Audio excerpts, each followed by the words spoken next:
퇴직 후의 삶은 막연히 쉬기만 하는 시간이 아닙니다. 그동안 일하느라 미뤄뒀던 진짜 내 삶을 살아야 하는 시간이죠. 그런데 막상 그 시간을 맞이하면 생각보다 훨씬 막막할 수 있습니다. 돈 문제, 건강 문제, 사람들과의 거리, 끝없이 밀려오는 외로움까지. 오늘 영상에서는 퇴직 후 삶을 더 단단하고 풍요롭게 만드는 진짜 중요한 준비 방법 7가지를 이야기해 보려 합니다. 이 영상이 끝날 때쯤 여러분도 나도 이렇게 살아야겠다는 마음을 갖게 되길 바라며 지금부터 시작해 보겠습니다. 첫 번째는 재정 계획입니다. 나이가 들수록 돈은 단순한 수단이 아니라 삶의 기반이 됩니다. 퇴직하고 나면 매달 들어오던 월급이 끊깁니다. 처음에는 연금 나오니까 괜찮겠지 생각하기 쉽지만 막상 현실을 마주하면 당황하게 되죠. 국민연금만으로는 사실 충분하지 않습니다. 생활비, 의료비, 그리고 여가를 위한 비용까지 생각하면 생각보다 돈이 빠르게 줄어드는 걸 체감하게 됩니다. 67세 김태수 할아버지도 퇴직 후에 한동안 국민연금만으로 생활했습니다. 하지만 갑작스러운 병원비와 손주의 결혼비용 지원으로 계획이 완전히 틀어졌죠. 결국 그는 소액 투자와 작은 부업을 통해 다시 수입원을 만들어야 했습니다. 시간은 걸렸지만 지금은 매달 꾸준한 수입을 유지하며 여유를 찾았습니다. 그 이후 할아버지는 이렇게 말씀하셨지요. 흔들렸던 삶이었지만 다시 일어선 건 포기하지 않은 덕분이었어요. 퇴직 전부터 수입원을 다양화하는 준비는 필수입니다. 국민연금 외에도 퇴직연금, 개인연금, 소액투자 같은 다양한 통로를 마련해야 하고 생활비도 미리 현실적으로 계산해 두는 게 중요합니다. 지금 당장 불필요한 소비를 줄이고 지출 구조를 단단하게 만드는 연습이 필요합니다. 재정 계획을 세운다는 건 단순히 돈을 모으자는 게 아닙니다. 내 삶을 스스로 설계하고 지켜내겠다는 다짐입니다. 나중에 준비하지 하는 생각은 금물입니다. 바로 오늘 이 순간부터 조금씩이라도 시작해야 하죠. 돈은 내 노후를 지켜주는 든든한 울타리이기 때문에 그 울타리를 스스로 튼튼히 세워야 합니다. 다음 두 번째는 건강관리입니다. 퇴직 후에도 삶을 제대로 누리고 싶다면 가장 먼저 챙겨야 할 건 내 몸입니다. 돈이 아무리 많아도 건강을 잃으면 모든 것이 무의미해집니다. 또한 아무리 멋진 계획을 세워도 몸이 받쳐주지 않으면 시작조차 할 수 없기 때문에 그래서 건강관리는 선택이 아니라 노후 삶의 필수 조건입니다. 65세 윤명자 할머니는 퇴직 직후 이제 좀 쉬어야지 생각하며 운동을 멈췄지요. 그 이후 몇 년 사이 체중은 늘고 관절 통증이 심해져서 결국 일상생활에도 지장이 생겼습니다. 늦었지만 그녀는 매일 30분 걷기와 꾸준한 스트레칭을 시작했고 그 이후 다시 예전처럼 활발하게 움직일 수 있게 됐습니다. 할머니는 건강해진 후에 이렇게 말씀하셨지요. 쉬려고 멈췄던 걸음이었는데 다시 걷기 시작하니까 내 삶도 다시 움직이기 시작했어요. 특별한 운동을 할 필요는 없습니다. 매일 조금씩 몸을 움직이고 규칙적으로 식사를 하며 무리하지 않고 몸을 꾸준히 관리하는 것, 그것만으로도 충분합니다. 아침 저녁으로 30분씩 걷기만 해도 심장이 튼튼해지고 혈관 건강도 훨씬 좋아집니다. 그리고 무엇보다 정기적인 건강검진을 잊지 말아야 합니다. 퇴직 이후에는 고혈압, 당뇨, 관절 질환 같은 병들이 조용히 찾아옵니다. 미리 발견하면 관리할 수 있지만 놓치면 고통과 후회만 남게 됩니다. 건강한 몸이 있어야 건강한 마음도 지킬 수 있습니다. 건강은 노후 삶의 기본 토대입니다. 젊었을 때는 몰랐던 내 몸의 소중함이 나이 들수록 절실하게 느껴지지요. 오늘 당장 짧게라도 몸을 움직여 보세요. 그 작은 움직임이 쌓여 내일의 건강을 만들어냅니다. 다음으로 세 번째는 취미와 자기계발하기입니다. 퇴직 후 하루가 심심하고 공허하게 느껴진다면 그건 아직 내 삶을 채워줄 무언가를 찾지 못해서입니다. 일할 때는 바빠서 몰랐던 것들이 시간이 많아지니 허전함으로 다가옵니다. 이 빈자리를 건강하게 채우는 가장 좋은 방법이 바로 취미와 자기계발입니다. 69세 박준호 어르신도 퇴직 후 몇 달 동안은 무료하게 TV만 보며 시간을 보냈습니다.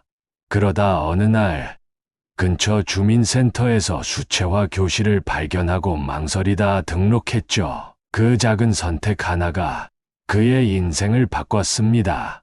지금은 매주 작품을 완성하고 동네 전시회에도 참여하며 삶에 다시 생기를 불어넣고 있죠. 그 이후 어르신은 이렇게 말씀하셨지요. 내 인생에 다시 색깔을 입힌 건 결국 작은 용기 하나였어.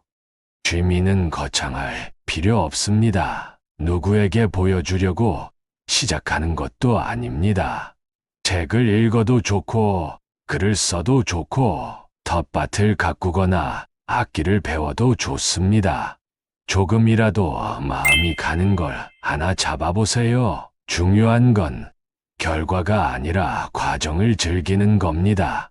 내가 스스로 즐겁고 행복하면 그걸로 충분합니다. 그리고 자기계발은 뇌를 젊게 만들지요. 새로운 것을 배우는 순간 뇌는 살아나기 시작합니다. 나이는 숫자일 뿐 배우려는 마음이 있는 한 우리는 언제든 새로워질 수 있습니다. 오늘 하루 단 10분이라도 나를 위해 투자해보세요. 그 작은 시간들이 쌓여 당신의 노후를 빛나게 만들어줄 겁니다. 네 번째는 인간관계 관리하기입니다. 나이가 들수록 사람은 외로움에 조금씩 익숙해지려 합니다. 하지만 외로움은 결코 익숙해지는 게 아닙니다. 마음 깊숙이 서서히 파고들어 결국은 삶 전체를 잠식하게 됩니다.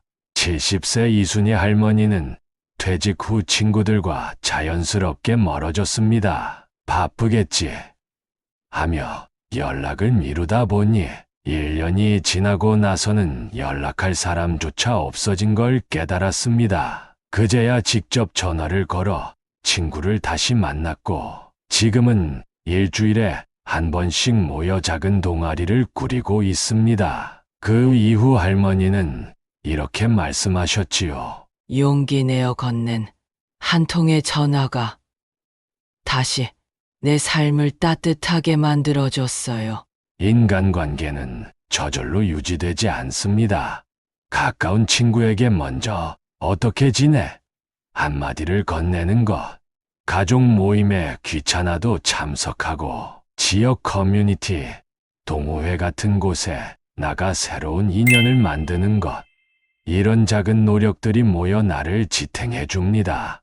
새로운 만남을 두려워하지 마세요. 처음은 어색하지만 조금만 마음을 열면 인생을 함께 나눌 소중한 인연이 생깁니다. 나이가 들수록 인연은 내 삶의 품질을 결정짓지요. 혼자서는 오래 버틸 수 없습니다. 내가 먼저 손을 내밀어야 합니다. 그 작은 용기가 당신의 노후를 훨씬 따뜻하게 만들어줄 겁니다. 다음으로 5번째는 주거 환경 점검하기입니다. 나이가 들수록 집은 단순한 공간이 아니라 삶의 안전을 지켜주는 요새가 됩니다. 퇴직하고 집에 머무는 시간이 많아지면서 주거 환경이 어떤가에 따라 삶의 질이 크게 달라집니다.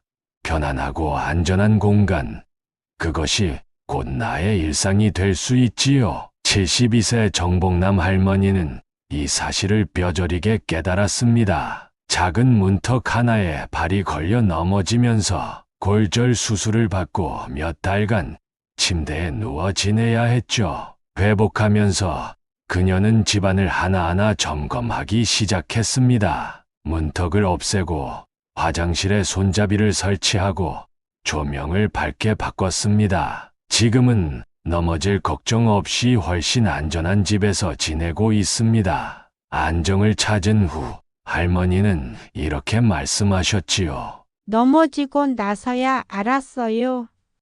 진짜 편안한 집은 미리 준비한 집이더군요. 집안을 천천히 둘러보세요. 문턱은 없는지, 계단은 안전한지, 화장실 바닥은 미끄럽지 않은지, 이런 작은 것들이 시간이 지나면 생명을 지키는 중요한 요소가 됩니다.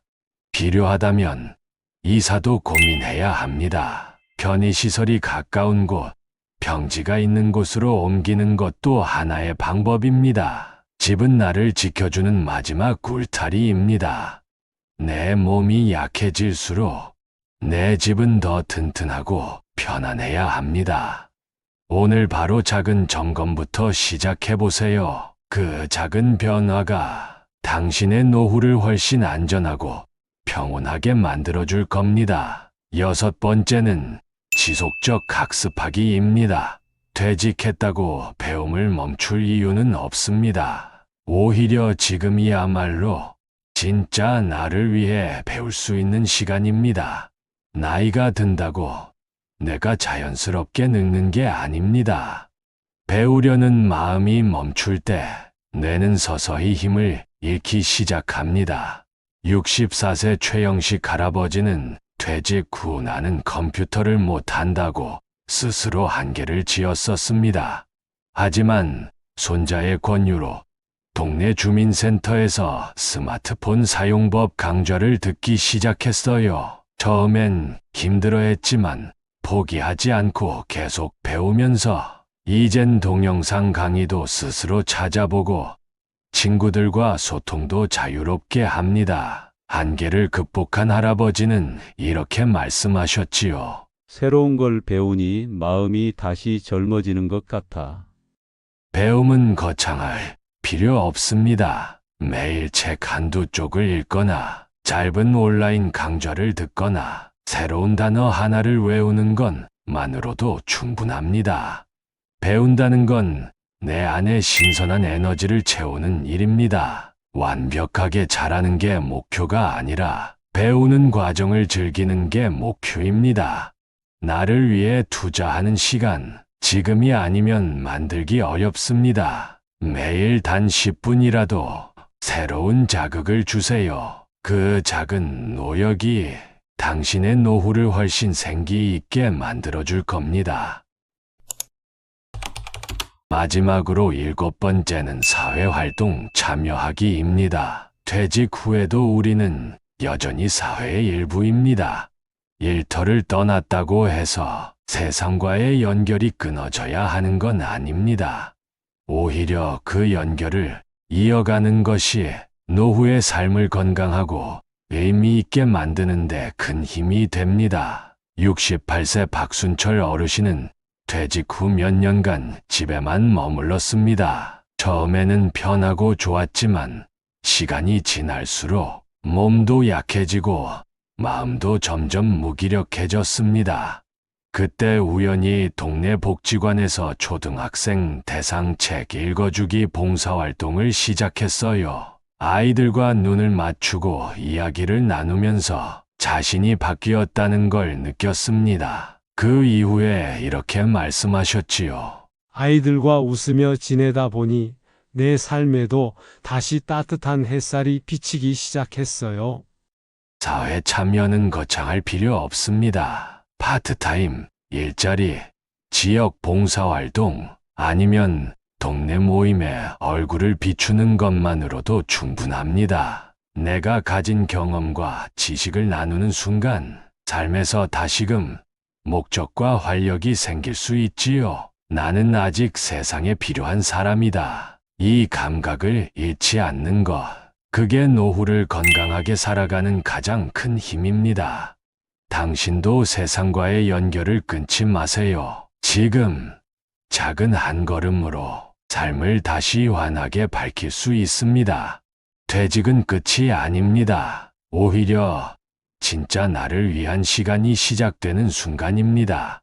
오늘 우리가 함께 이야기했던 이 모든 것은 결국 당신 자신의 삶을 사랑하고 지켜내기 위한 준비입니다. 여러분, 이런 작은 실천으로 퇴직 후 삶을 다시 새롭게 만들어갈 수 있습니다. 지금 이 순간 작은 결심 하나가 인생을 바꿀 수 있기에 퇴직 후의 시간은 그동안 미뤄왔던 나를 위한 최고의 선물일 수 있지요. 오늘을 소중히 준비하는 여러분이 내일 더 빛나는 삶을 살아가길 응원합니다.